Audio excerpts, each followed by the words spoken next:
ಬೆಂಗಳೂರಿನಲ್ಲಿ ಹಾಡಹಗಲೇ 2 ಕೋಟಿ ಹಣ ರಾಬರಿ ಆಗಿದೆ. ವಿದ್ಯಾರಣ್ಯಪುರಂನ MS ಪಾಳ್ಯದಲ್ಲಿ ನಡೆದಿರುವಂತಹ ಘಟನೆ ಇದು. ಜೂನ್ 25ರಂದು ಈ ಘಟನೆ ನಡೆದಿದೆ. ಅದರ ತಡವಾಗಿ ಬೆಳಕಿಗೆ ಬಂದಿದೆ. USDTಗೆ ಹಣ ಕನ್ವರ್ಟ್ ಮಾಡಿಕೊಳ್ಳೋಕೆ ಹೋದಾಗ ಈ ಒಂದು ದರೋಡೆ ನಡೆದಿದೆ. ಕೆಂಗೇರಿಯ ಶ್ರೀಹರ್ಷ ಹಣ ಕಳೆದುಕೊಂಡಂತಹ ವ್ಯಕ್ತಿ ಆಗಿದ್ದಾರೆ. 2 ಕೋಟಿ ರೂಪಾಯಿ ಹಾಡಹಗಲೇ ಹೊಡ್ಕೊಂಡು ಹೋಗಿದ್ದಾರೆ. ಅಂದರೆ ಇಲ್ಲಿ 2 ಕೋಟಿಯನ್ನು ಇವರು ಕರೆನ್ಸಿ ಮಾಡ್ಕೊಳ್ಳೋಕೆ ಹೋಗಿದ್ರು. ಅಂದರೆ ಅದನ್ನು ಕ್ರಿಪ್ಟೋ ಕರೆನ್ಸಿಯಾಗಿ ಬದಲು ಮಾಡಲಿಕ್ಕೆ ಹೋಗಿದ್ರು ಅನ್ನುವಂಥ ಮಾಹಿತಿ ಇದೆ. ಅಥವಾ ಅಲ್ಲಿ ಡಾಲರ್ ಕನ್ವರ್ಟ್ ಮಾಡಲಿಕ್ಕೆ ಹೋಗಿದ್ರೇನು. ಯಾಕೆಂದರೆ ಅವರು ಒಂದು ಆರ್ಡರನ್ನು ತೆಗೆದುಕೊಳ್ಬೇಕಾಗಿತ್ತು, ಒಂದು ಯಂತ್ರವನ್ನು. ಶ್ರೀಹರ್ಷ ಹಣ ಕಳೆದುಕೊಂಡಂಥ ವ್ಯಕ್ತಿಯಾಗಿದ್ದಾರೆ. ವಿದ್ಯಾರಣ್ಯಪುರಂ ಠಾಣೆಯಲ್ಲಿ ಪ್ರಕರಣ ದಾಖಲಾಗಿದೆ. ಯಾಗಿದ್ದೇನಂತ ಹೇಳಿದ್ರೆ, ಶ್ರೀಹರ್ಷ ಅವರ ಹೊಸ ಕಂಪನಿಗೆ ಜಪಾನ್ ಯಂತ್ರದ ಅಗತ್ಯ ಆಯಿತು. ಹೀಗಾಗಿ USDTಗೆ 2 ಕೋಟಿ ಹಣ ಕನ್ವರ್ಟ್ ಮಾಡುವಂಥ ಪ್ರಯತ್ನ ಮಾಡಿದರು. ಈ ವೇಳೆ ಸ್ನೇಹಿತರ ಮೂಲಕ ಬೆಂಜಮಿನ್ ಎಂಬಾತ ಪರಿಚಯ ಆಗಿದ್ದ. ಜೂನ್ 25ರ ಮಧ್ಯಾಹ್ನ 3 ಗಂಟೆಯಲ್ಲಿ ಬೆಂಜಮಿನ್ ಹರ್ಷ ಭೇಟಿಯಾಗುತ್ತೆ.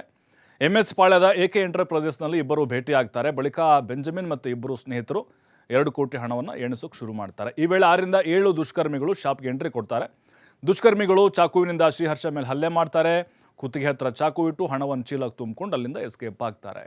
ಶಾಪ್ನಲ್ಲಿ ಶ್ರೀಹರ್ಷ ಬೆಂಜಮಿನ್ ಸ್ನೇಹಿತರನ್ನ ಕೂಡಿ ಹಾಕಿ ಎಸ್ಕೇಪ್ ಆಗ್ತಾರೆ. ಶಾಪ್ನಿಂದ ಹೊರ ಬಂದಾಗ ಓಡಿ ಹೋಗಿದ್ದಾರೆ ಬೆಂಜಮಿನ್ ಮತ್ತು ಸ್ನೇಹಿತರು. ಘಟನೆ ಬಗ್ಗೆ ವಿದ್ಯಾರಣ್ಯಪುರಂ ಪೊಲೀಸ್ ಠಾಣೆಗೆ ಶ್ರೀಹರ್ಷ ದೂರನ್ನು ಕೊಟ್ಟಿದ್ದಾರೆ.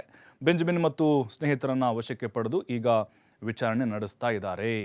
ಅಂದರೆ ಇಲ್ಲಿ ಈ ಬೆಂಜಮಿನ್ ಇನ್ನಲ್ಲ, ಇವನು ಮತ್ತು ಸ್ನೇಹಿತರೇನಿದ್ದಾರೆ ಇವ್ರ ಮೇಲೆ ಜಾಸ್ತಿ ಅನುಮಾನಗಳಿದ್ದಾವೆ. ಯಾಕಂದರೆ ಆ ದರೋಡೆಕೋರರು ಬಂದಂತಹ ಸಂದರ್ಭದಲ್ಲಿ ಇವರು ಅವ್ರ ಹಿಂದೆನೇ ಓಡಿ ಹೋಗಿದ್ದಾರೆ, ಅವರೇ ಮಾಹಿತಿನ ಕೊಟ್ಟಿದ್ದಾರೆ ಅನ್ನುವಂಥ ಅನುಮಾನಗಳು ಪ್ರಾಥಮಿಕವಾಗಿ ಗೊತ್ತಾಗ್ತಾ ಇದೆ. ಯಾಕಂದರೆ 2 ಕೋಟಿ ಹಣದ ಒಂದು ಬದಲಾವಣೆ ಆಗುತ್ತೆ ಇಲ್ಲಿ ಅಂಥೇಳಿ ಮಾಹಿತಿ ಇದ್ದಿದ್ದು ಬೆಂಜಮಿನ್ಗೆ ಮತ್ತು ಇನ್ನಿಬ್ಬರು ಸ್ನೇಹಿತರಿಗೆ. ಹಾಗಾಗಿನೇ ಅವರೇ ಈ ದುಷ್ಕರ್ಮಿಗಳನ್ನು ಕರೆಸಿಕೊಂಡಿದ್ದಾರೆ ಅನ್ನೋದು ಕನ್ಫರ್ಮ್ ಆಗಿದೆ ಅನ್ನೋದು ಗೊತ್ತಾಗ್ತಾ ಇದೆ. ಶ್ರೀಹರ್ಷ ನೋಡ್ತಾ ಇದ್ದೀವಿ ನಾವು, ಹಣ ಕಳೆದುಕೊಂಡಂಥವರು ಈಗಾಗಲೇ ವಿದ್ಯಾರಣ್ಯಪುರಂ ಪೊಲೀಸ್ ಠಾಣೆಗೆ ದೂರನ್ನು ಕೊಟ್ಟಿದ್ದಾರೆ. ಹಾಗಾಗಿನೇ ಈಗ ಪೊಲೀಸರು ಎಲ್ಲ ಆಯಾಮಗಳಲ್ಲಿ ತನಿಖೆಯನ್ನು ಮಾಡ್ತಾ ಇದ್ದಾರೆ. MS ಪಾಳ್ಯದಲ್ಲಿ ಆಗಿರುವಂಥ ಘಟನೆ ಇದು. ಮಧ್ಯಾಹ್ನ 3 ಗಂಟೆ ಸುಮಾರಿಗೆ ಜೂನ್ 25ಕ್ಕೆ ನಡೆದಿತ್ತು. ಆದರೆ ಈಗ ತಡವಾಗಿ ಬೆಳಕಿಗೆ ಬಂದಿದೆ. ಅಂದರೆ ಶ್ರೀಹರ್ಷ ಬೆಂಜಮಿನ್ನ ಮತ್ತು ಆತನ ಸ್ನೇಹಿತರನ್ನು ನಂಬಿದ್ದ, ಈಗ ಅವರೇ ಟೋಪಿ ಹಾಕಿ ಹೋಗಿದ್ದಾರೆ ಅನ್ನುವಂಥ ಅನುಮಾನ.